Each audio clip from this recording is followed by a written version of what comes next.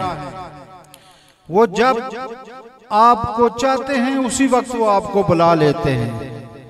आपने महसूस किया होगा, मेरी फीलिंग इसी तरह है, मेरा ईमान इस तरह है, मेरी सोच इस तरह है कि हो सकता है कि जिंदगी में जब आप घर से बाजार में जाते हैं तो कई मरतबा सोचते हैं पता नहीं घर में आई भैंस क्या करती होगी, मवेशी क्या करता होगा, उसको किसी ने पानी डाला होगा, घास डाला होगा या नहीं। लेकिन अल्लाह के वली की जब तकरीब होती है, जब वो अपने बंदे को बुलाता है तो ये सारी आसानियां पैदा कर देता है। मैं ये महसूस करता हूं कि इसी तरह आप भी महसूस करते होंगे। ये होता है अल्लाह के वलियों के साथ प्यार करना, उनके साथ मोहब्बत रखना, और वो आपकी इसी तरह निगरानी करते हैं जिस तरह आप अपनी औलाद की करते हैं। आपकी मुश्किलात में वो आसानियां पैदा करते हैं। अल्लाह तबारक व तआला से अर्ज है रब्बे करीम, हम हर साल तेरे इस मर्द कलंदर के मेज़ार पे आते हैं। हमारा यहाँ आना और जिस मकसद और जिस सोच से हम आते हैं वो तमाम सोचें और मंजिलें कबूल फरमा। बीमारों को शफाए कुलिया अता फरमा, बे औलादों को औलाद अता फरमा। ये वो दरबार जहाँ पीर साहब जिस तरह फरमा रहे थे कि जो मांगोगे वही मिलेगा। मांगने का अंदाज होना चाहिए कि वो मांग आप क्या रहे हैं। बाकी गुफ्तगू कल को होगी इंशाअल्लाह, अगर वक्त ने इजाज़त दी। आपके लिए हमारे साईं साहब ये पहली मर्तबा हमारे स्टेज पे तशरीफ़ लाते हैं। मैं पीर खाने की तरफ से, अपने घराने की तरफ से, बाबा गोदरी बादशाह के खादिम की तरफ से मैं इनका मशकूर हूँ और मैं शुक्रिया अदा करता हूँ। साईं साहब ने आज अपना मखसूस टाइम आप लोगों को दिया। आपसे भी गुजारिश की जाती है कि ये भी जब वापस जाएं तो कहें, सोचें, समझें और महसूस करें और फील नहीं करें कि मैं भी किसी ऐसी दरगाह में गया हुआ था कि जहाँ बाबा गोदड़ी बादशाह कलंदर गोदड़ी वाले के दरबार में गया था तो गोदड़ी भर के फिर वापस आया हूँ। इस वजह से अपने मेहमानों का ख्याल रखना, अपना ख्याल रखना, और वो कोई ऐसी शरीयत से हट के मत बात करो। कोई ऐसा, इस स्टेज से आपको एक मैसेज मिलेगा। मैं उस आदमी से गुजारिश करूंगा कि इस्लाम जिस चीज को आपको इजाजत देता है वही करना है। इससे हट के कम अज कम हम बाबा गोदरी बादशाह की औलाद आपको एक्सेप्ट नहीं करेंगे। तो वैसे भी जिस आदमी ने इसका एहतराम दरबार वालों का न किया, इस मखसूस जमीन का न किया, तो वो वैसे भी कल नहीं आएंगे। इस वजह से अपनी हदूद में रहें, दा के दौर पे इनके साथ सपोर्ट करें, सुने। ये एक ऐसी कवाली, एक ऐसी चीज है, इस्लाम इसको इजाजत देता है, लेकिन मैं और आप उस जो इजाजत देता है उससे ना इजाजत पे चले जाते हैं। ये ख्याल रखना होगा। मैं आपका शुक्रिया अदा करता हूँ हजरत। आप मज़द सामीन, अब बड़ा गौर के साथ ये सुनना। देखें, यहाँ से हम आपके लंगर के लिए, कल के लंगर के लिए हर चीज़ यहाँ से शिफ्ट करते हैं दरबार अलिया सियाज शरीफ में। खुदारा जिनकी गाड़ियाँ रास्ते में हैं, मोटरसाइकिल, मोस्टली मोटरसाइकिल है, उन मोटरसाइकिलों को वहाँ से पीछे करें ताकि एक्सेस मिले कि वो जो ट्राली वाला जाने वाला है उसको आसानी हो और टाइम पे आपको कल लंगर भी मिलेगा। अगर आप यहाँ इस तरह करेंगे तो फिर कल पता नहीं क्या होगा। इस वजह जो मोटरसाइकिल उस रास्ते में, उस ट्रैक में खड़े करके आए, वो क्या कहते हैं, कच्ची रोड में, सोलिंग वाली रोड पे, प्लीज जिस मेरे भाई के अजीज के वो मोटरसाइकिल है, आप 20-25 मोटरसाइकिल है, आप जाएं मेहरबानी करके। मैं आपको मशकूर हूँगा, शुक्रिया अदा करता हूँ, ताकि उनको एक्सेस दें, वो यहाँ से निकले। तो वो अपनी मंजिल मकसूद पर पहुँचे। साईं साहब शुक्रिया, बिलखसूस मेरे आज पहली मरतबा इस स्टेज पे ऐसा उन्होंने तबीयत को खुश किया, तो मैं हजरत साहब को फिर कहूँगा कि हम रहेंगे नहीं रहेंगे, ये स्टेज आपका है, आप हर साल यहाँ तशरीफ़ लाया करें। किबला हमारे खतीब जमा मस्जिद गड़ाले मेरे बड़े प्यारे साथी हैं, मैं आप सब दोस्तों का एक एक करके सबका शुक्रिया अदा करता हूँ जिन्होंने यहाँ आज ड्यूटी दी है। ये मेरी ड्यूटी नहीं है, ये बाबा गोदड़ी बादशाह की ड्यूटी है। वो आपको अता करेंगे जितना आपको, चाहे मांगने वाले पे डिपेंडिंग होता है कि उसकी झोली जो है वो कितनी बड़ी है। वो जितनी बड़ी झोली लेके आएगा वो अल्लाह का वली है, वो देगा। हम तो आपका एक फर्जी तौर पे शुक्रिया अदा करते हैं। मैं इसी पे ख़त्म करता हूँ। शुक्रिया इन यंगस्ट का, मोस्टली जिन्होंने नजीब और गड़ाले वाली टीम का, जिन्होंने लंगर तकसीम किया, लंगर में ड्यूटी दी। कल लास्ट डे है, इसी तरह मैं उम्मीद रखता हूँ कि आप कल की भी ड्यूटी देंगे और अपने कौम पे कोताही नहीं करेंगे। लंगर खिलाना ये अच्छे लोगों का काम है, तकसीम करना अल्लाह ताला उसको नवाजता है जिसको वो पसंद करता है। तो बहुत बहुत शुक्रिया। आप महफिल समा को आप समात फरमाएं, इंशाल्लाह एंजॉय करेंगे। अल्लाह ताला आपका बैठना और मेरा बैठना अपने बारगाह अक़दस में कबूल व मंजूर फरमाए।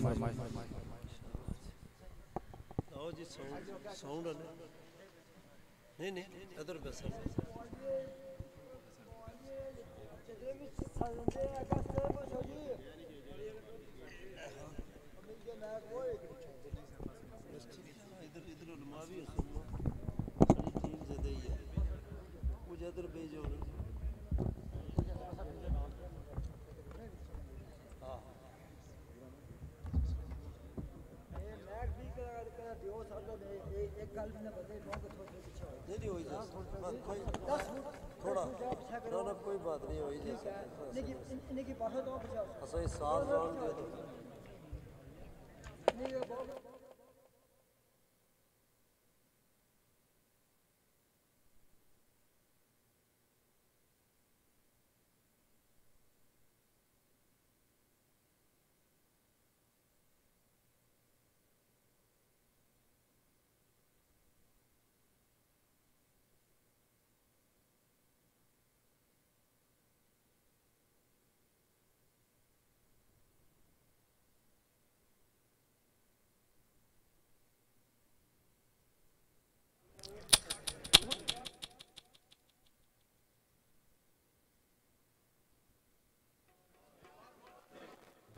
हेलो सरकार मेहरबानी करी तो जितने भी रस्ते मोटरसाइकिल खलते हुए या गड्डियाँ खलती हैं, प्लीज़ मेहरबानी करी तो इन्हें साइड पर करो ताकि असने जरा सियाह दरबार पर और सोची उस एहतमाम वास्ते गड्डियाँ जान।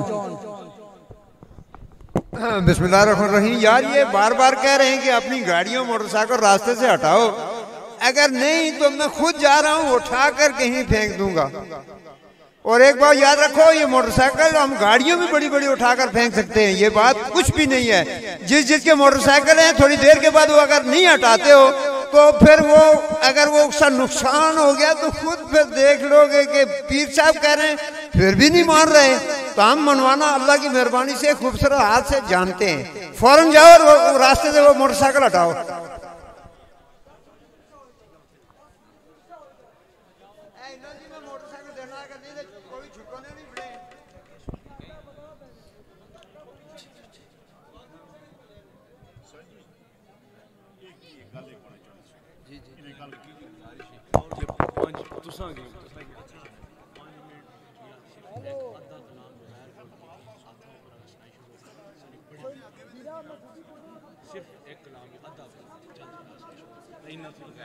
मज़ामीर के बगैर एक बारी वो पुराना रवायत आए चस आ जाती बस मैं एकदम फिर निकल सकता, लेकिन मज़ामीर के बगैर वो एक ख़ास वजह है।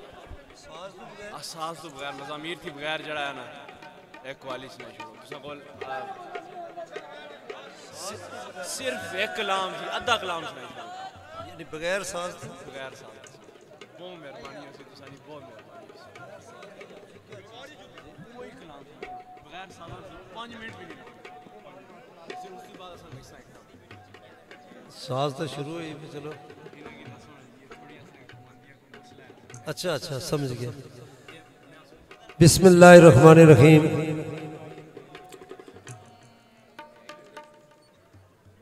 अल्लाह के फजलो करम से हम इस वक्त जितने रात के पिछले पैर का टाइम है और इस वक्त हमने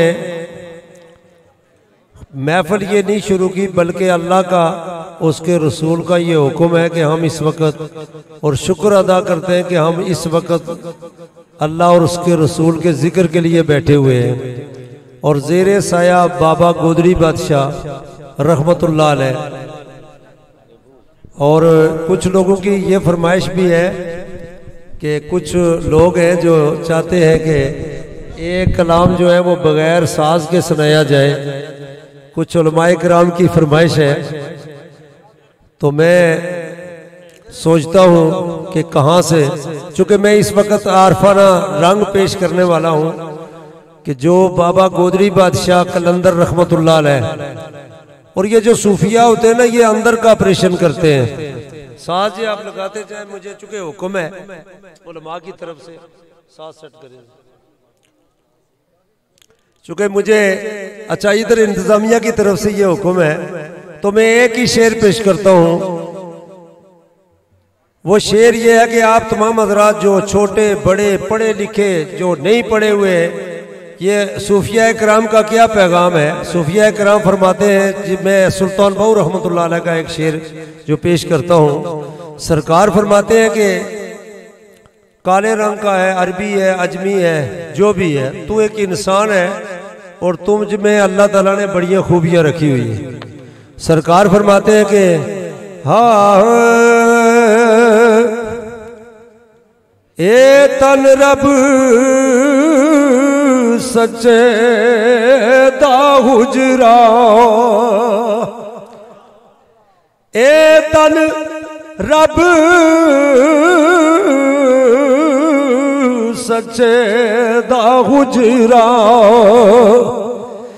मार फकीरा जाती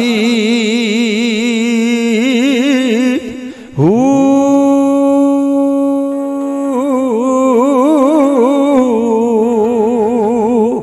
और ना कर मिन्नत ख्वाज खिजर दी, ओ तेरे अंदर आप हयाती हूँ।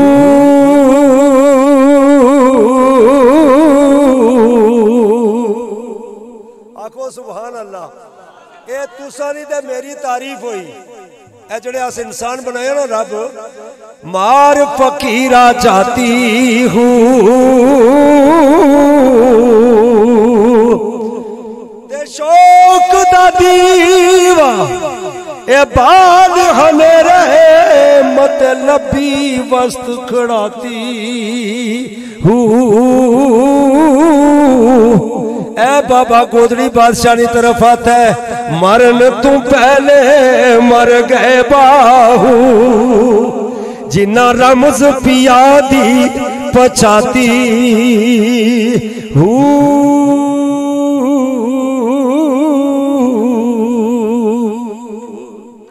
ये उन्ना साथियों वास्ते जिन्ना बगैर साज तो फरमाइश की थी, ते हुण जरा साज लग जान चुके लोगों ने इंतजार जी है वो ये है कि कवाली ना रंग पेश किया जाए। वैसे मैं आज पहली मरतबा सवाल करना है गोदरी बादशाह की कि मेरा आवाज़ भी चल जाए, चूँकि मैं 10 तो 12 साढ़े 12 तक कवाली करना होने लगन, आज 12 बजे तो बाद शुरू करना।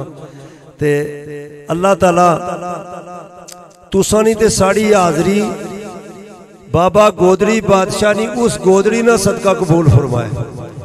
ते सारे संगी हुण समात फरमाओ साजीना। ते साड़ा जड़ा रंग है, जड़ा मैं रंग पेश करना है, उस रंग है कि सूफिया कराम ना कलाम। जड़ा सूफिया कराम चाहे वो पीर हैदर शाह कलंदर ना होवे, चाहे पीर सरवर शाह कलंदर ना होवे, मियाँ मोहम्मद बख्श आरफे खड़ी, सुल्तान बाहू रहमतुल्लाह अलैह, पीर बुल्ले शाह रहमतुल्लाह अलैह, सूफिया ना रंग पेश कर सा इंशाअल्लाह। तो और शार्ट महफिल हो सी बिल्कुल जल्द अज जल्द को इजाजत कर सा। बिस्मिल्लाह।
Thank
you.